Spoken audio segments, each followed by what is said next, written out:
America అధ్యక్షుడు Donald Trump మరియు Russia అధ్యక్షుడు పుతిన్ ఇద్దరు కూడా ఈరోజు అలాస్కాలో కలుస్తున్నారు. రష్యా ఉక్రెయిన్ యుద్ధానికి సంబంధించి ఈ చర్చలు. దీనికి సంబంధించి ఒకవేళ గనక డొనాల్డ్ ట్రంప్కి మరియు పుతిన్కి మధ్య చర్చలు ఫలించకపోతే భారతదేశం మీద మరింత టారిఫ్స్ వేస్తామని చెప్పి వార్న్ చేశారు American treasury secretary Scott Besant. అసలు అమెరికాకు ఇండియా అంటే ఎందుకింత కక్ష? ఎందుకు ఈ టారిఫ్ల మీద టారిఫ్లు వేస్తున్నారు? ఏంటి ఆ కోపం? ఒకసారి చూద్దాం. యాక్చువల్లీ 3.5 సంవత్సరాలుగా రష్యా ఉక్రెయిన్ యుద్ధం జరుగుతుంది. డొనాల్డ్ ట్రంప్ అహంభావం చల్లార్చుకోవాలి. ఆయన అమెరికా ప్రెసిడెంట్గా క్యాంపెయిన్ చేస్తున్నప్పుడు ఒక ప్రామిస్ చేశారు. నేను గనక అమెరికా అధ్యక్షుని అయితే గనక 24 గంటల్లో రష్యా ఉక్రెయిన్ యుద్ధం ఆపేస్తానని. కానీ యుద్ధం ఆగట్ల. రష్యాపై పాశ్చాత్య దేశాలు చాలా ఆంక్షలు విధించాయి. రష్యాతో ట్రేడ్స్ కొంతవరకు కట్ ఆఫ్ కూడా చేసుకున్నాయన్నమాట. అయితే భారతదేశం రష్యా నుంచి ఆయిల్ కొనుక్కుంటుంది.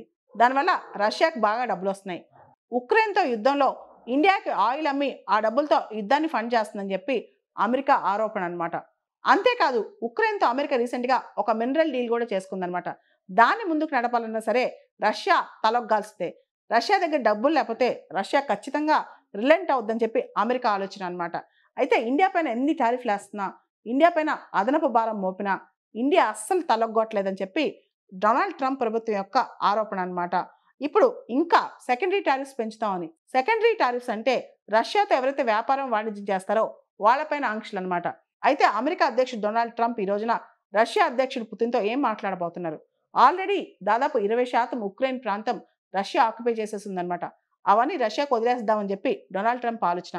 అయితే జెలెన్స్కీ మాత్రం నేను లేకుండా చర్చలు ఏంటి, నేను లేకుండా నా టెరిటరీ ఎలా సీజ్ చేస్తారు, రష్యాకి ఒక్క ఇంచు కూడా నేను ఇవ్వనని చెప్పి జెలెన్స్కీ చెప్తున్నారు. ఈ టైంలో రష్యా అమెరికా మధ్య చర్చలు ఫలిస్తాయా, అమెరికా ఈ విషయంలో ఎలా స్పందిస్తుంది, ఇదంతా వేచి చూడాలన్నమాట.